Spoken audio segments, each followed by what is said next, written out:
उत्तराखंड से हिमाचल, जम्मू से कुल्लू, सैलानियों के साथ ही पहाड़ भी इंतजार में है। आखिर बर्फबारी कब होगी? नए साल के मौके पर लाखों की संख्या में टूरिस्ट पहाड़ों पर पहुंचे थे ताकि बर्फबारी के बीच वो अपने नए साल का सेलिब्रेशन कर सके। लेकिन पहाड़ों पर बर्फबारी तो छोड़िए, ना के बराबर ठंड है। जो तस्वीरें हम आपको दिखा रहे हैं वो कुछ दिन पहले की हैं, जब बर्फबारी हुई थी।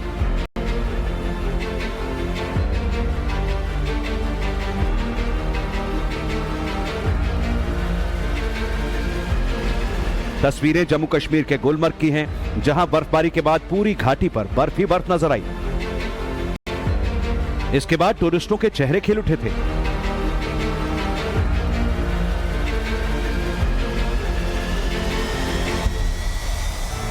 कुछ दिन पहले पूरी कश्मीर घाटी बर्फ से गुलजार थी। हर तरफ बर्फ की सफेद चादर और सड़कों पर जमी बर्फ को बीआरओ की टीम हटाती दिखी थी।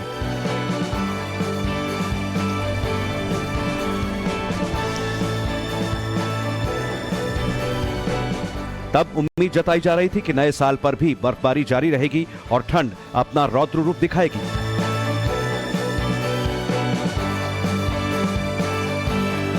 लेकिन पहाड़ों पर ना तो अब बर्फ है और ना ही ठंड। पहाड़ों पर जश्न मनाने गए टूरिस्ट अब निराश होकर अपने अपने घरों को लौट रहे हैं। अपने राज्य लौटने पर उन्हें ठंड का वो एहसास हो रहा है जिसके लिए वो पहाड़ों में गए थे। तो पहाड़ों पर बर्फबारी ना होने और मैदानी इलाकों में गलन करने वाली ठंड पड़ना क्या कोई बड़ा इंडिकेशन है? आखिर ऐसा क्यों हो रहा है? अगर बात करें कि उत्तराखंड में इस बार बर्फबारी काफी ज्यादा कम हुई है, उसका कारण यह है कि इस बार कोई भी बड़ा वेस्टर्न डिस्टर्बेंस पहाड़ों पर नहीं पहुंचा है। हालांकि दिसंबर के महीने में 2 या 3 वेस्टर्न डिस्टर्बेंस यूजुअली आ जाते हैं जो काफी एक्टिव होते हैं। अभी तक कोई बड़ा वेस्टर्न डिस्टर्बेंस नहीं आया। नवंबर में भी कोई बड़ा पश्चिमी विक्षोभ दिखाई नहीं दिया था। अब जनवरी में 6 जनवरी से बर्फबारी हो सकती है 6 से 7 के बीच में उत्तराखंड के ऊंचे पहाड़ों पर। लेकिन अभी भी इंतजार बना रहेगा कि कोई भारी और स्ट्रॉन्ग वेस्टर्न डिस्टर्बेंस आए जो पहाड़ों पर अच्छा हिमपात दे पाए। तो ऐसा लग रहा है कि ये जनवरी के सेकेंड वीक में ही संभव हो पाएगा। उत्तराखंड में लगातार मौसम में बदलाव देखने को मिल रहे हैं। 20 दिसंबर को लास्ट उत्तराखंड में बर्फबारी हुई थी, जिसके बाद जो मौसम वैज्ञानिक हैं उनका कहना था कि 30 और 31 तारीख को उत्तराखंड में मौसम बदल सकता है, यानी बर्फबारी के संकेत दिए थे। लेकिन सैलानियों को इसकी वजह से काफी मायूसी देखनी पड़ी। बर्फबारी हुई नहीं और बर्फबारी और बारिश के इंतजार में पहाड़ी इलाकों में जो किसान हैं वो काफी मायूस हैं। सेब की पैदावार को लेकर लगातार किसान ये जता रहे हैं कि अगर बारिश नहीं हुई तो उनकी फसल खराब हो सकती है। ऐसे में शीतलहर बढ़ गई है। लगातार शीतलहर के प्रकोप को बढ़ते हुए सरकार ने अपनी एक 10 और 15 लाख रुपए का एक स्लैब बनाया है, जिसमें शीतलहर के प्रकोप से बचने के लिए जिलों को आवंटित कर दिया गया है। अब देखने वाली बात यह होगी कि उत्तराखंड में मौसम कब बदलता है, कब करवट लेता है और कब बर्फबारी होने की संभावना व्यक्त होती है। कश्मीर से लेकर गुजरात तक ठंड का जोरदार असर दिख रहा है। दिल्ली, पंजाब, यूपी, बिहार, राजस्थान, हर जगह सिर्फ लोगों को कड़ाके की ठंड का सामना करना पड़ रहा है। एक तरफ कोहरे की मार तो दूसरी तरफ हार्ड कपा देने वाली ठंड ने लोगों का जीना दूभर कर दिया है। मौसम विभाग ने साफ कर दिया है कि दिल्ली सहित उत्तर भारत के कई राज्यों में अगले कुछ दिन तक इससे राहत मिलने की उम्मीद नहीं।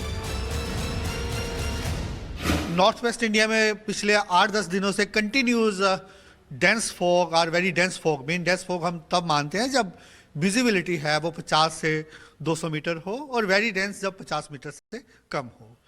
तो वो कंटिन्यू चल रहा था। उसके लिए इंडिया मेट्रोलॉजिकल डिपार्टमेंट ने रेड अलर्ट दे रखा था।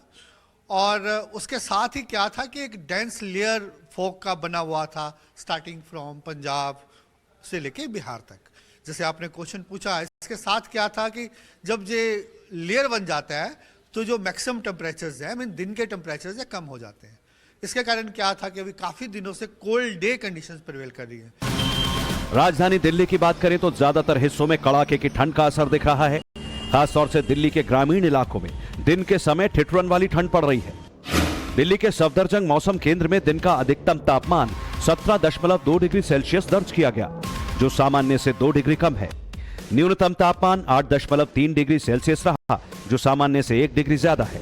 कड़ाके की ठंड पड़ रही है बहुत ज़्यादा गलन पड़ रही है, क्या करें, कोई कुछ है तो है नहीं है। इधर की तरफ भी आँचें जला रहे रोड पे। कोहरा ज़्यादा है और कल तो बहुत गलन थी और आज अलाप देख लीजिए आप, जो है अलाप जल रहे हैं। फिलहाल की बहुत विशेष ठंडी है, जैसे शिमला, कश्मीर, हरिद्वार ऐसे पड़ती दूर दूर जगह पे ऐसी विशेष ठंडी है। लकड़ी भी नहीं हमें मिलती है। ठंड की वजह से दिक्कतें तो है, रोड पे कोहरा है। यहाँ आग जलता देखा हमने, रिक्शे वाले लोग जला के बैठे थे, थोड़ा हाथ सेकने रुक गए, हाथ बिल्कुल जाम हो रहे थे ठंड के मारे, इस मारे रुक के हाथ सेकना पड़ा। ठंड की वजह से दिक्कतें तो है, रोड पे कोहरा है। यहाँ आग जलता देखा हमने, रिक्शे वाले लोग जला के बैठे थे, थोड़ा हाथ सेकने रुक गए।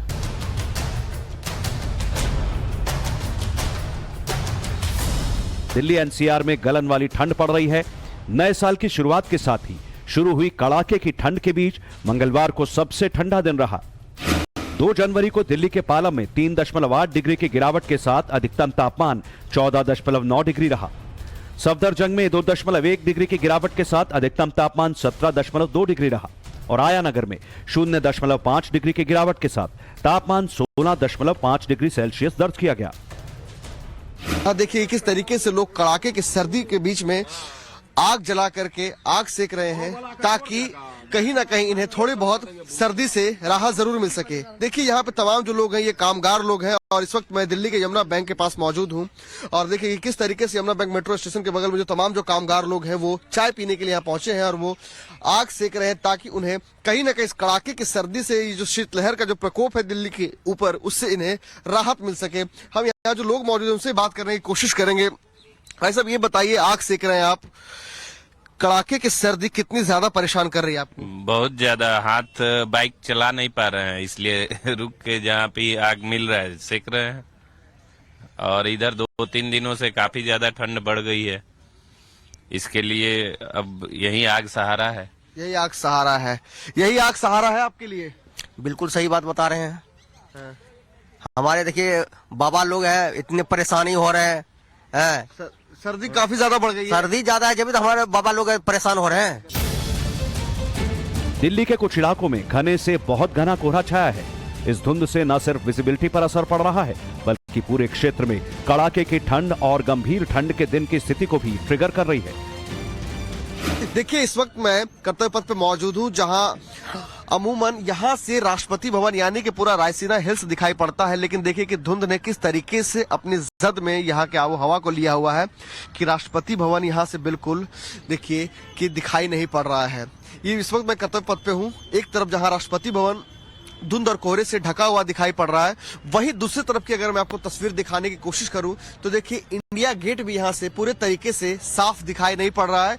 ये धुंध और कोहरे का असर है और जिस तरीके से जो अधिकतम तापमान है उसमें जो गिरावट दर्ज करती हुई पाई जा रही है उससे कहीं ना कहीं दिल्ली की जो हवा है वो बेहद ज्यादा वो ठंडक हो चुकी है और यहाँ हाड़ कपाने वाली सर्दी या यूं कहें कि कप कपाती हुई सर्दी ने लोगों को परेशान किया हुआ है। मध्य भारत के कुछ हिस्सों और मैदानी इलाकों खासकर मध्य प्रदेश, महाराष्ट्र के उत्तरी क्षेत्रों, उत्तर प्रदेश के दक्षिणी भागों के अलावा हरियाणा और राजस्थान के आसपास के इलाकों में ठंड और बढ़ेगी। दिन का तापमान भी सामान्य से नीचे ही रहने का अनुमान है। कहीं बर्फबारी नहीं हो रही तो कहीं ठिठुरन वाली ठंड पड़ रही है, लेकिन उत्तर प्रदेश में मौसम में बदलाव देखने को मिल रहा है। मौसम विभाग ने भी अगले 2 दिनों में मौसम के करवट लेने की संभावना जताई है।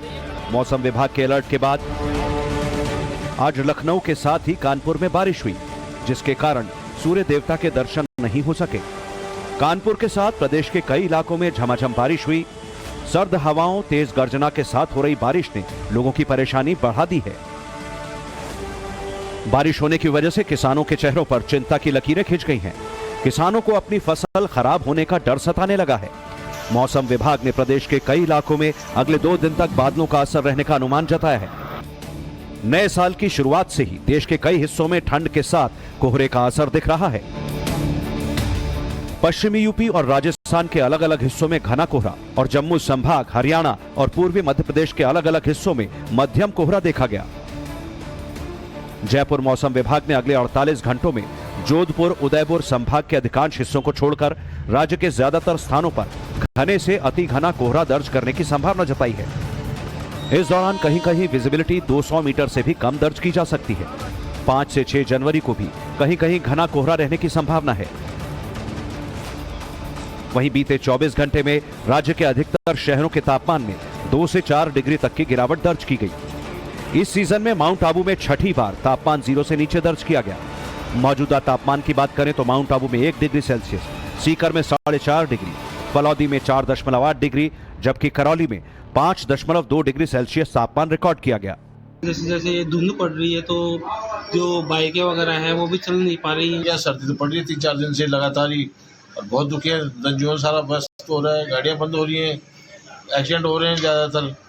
और हमारे एक साथी चले गए आज सर्दी के कारण। सर्दी बढ़ गई है, पर्यटक भी आ रहे हैं लेकिन परेशान हो रहे हैं पर्यटक ठंडे से। बहुत तेज ठंड है, ये 5-7 दिन ऐसे ही रहेगी। हालत खराब हो रही है, पशु पक्षी सब परेशान है, जनजीवन स्वस्थ हो गए। सर्दी तो सर बहुत कड़ाके की है, और जो आने में हमारे को टाइम लगा है जिसका हम आपको बता नहीं सकते, इतना भयंकर कोहरा था। हिमाचल प्रदेश के शिमला में जहां पहाड़ों की चोटियों पर बर्फबारी के बाद सफेद चादर नजर आती थी, वहां इस बार कोहरे के कारण सफेद चादर दिख रही है। मौसम विभाग ने शिमला, सोलन, ऊना, बिलासपुर, हमीरपुर, कांगड़ा सहित मंडी, सिरमौर में 8 जनवरी तक घना कोहरा छाए रहने का येलो अलर्ट जारी किया है। हिमाचल में कड़ाके की ठंड पड़ रही है और कई जगहों पर तो हाड़ कंपाने वाली ठंड पड़ रही है। अगर हम बात कुफरी की करें और बाकी जो जगह है उनकी बात करें तो वहां पे टेम्परेचर जो है माइनस में जा रहा है, जिसकी वजह से ब्लैक आइस तक जम रही है कई जगह पे और गाड़ियां स्किड हो रही हैं। आपको यह भी बता दें कि मौसम विभाग ने 8 जनवरी तक जो है कई जिलों में भारी धुंध का येलो अलर्ट जारी किया है। उनमें जो कई जिले हैं ऊना, हमीरपुर, बिलासपुर और सोलन, सिरमौर, तो ऐसे ही कई जिलों में जो है अब 8 जनवरी तक भारी धुंध छाई रहेगी, जिसमें यातायात भी प्रभावित होगी। इतना ही नहीं, हिमाचल में ठंड के कारण सुबह और शाम का तापमान माइनस में पहुंच गया है। सूखे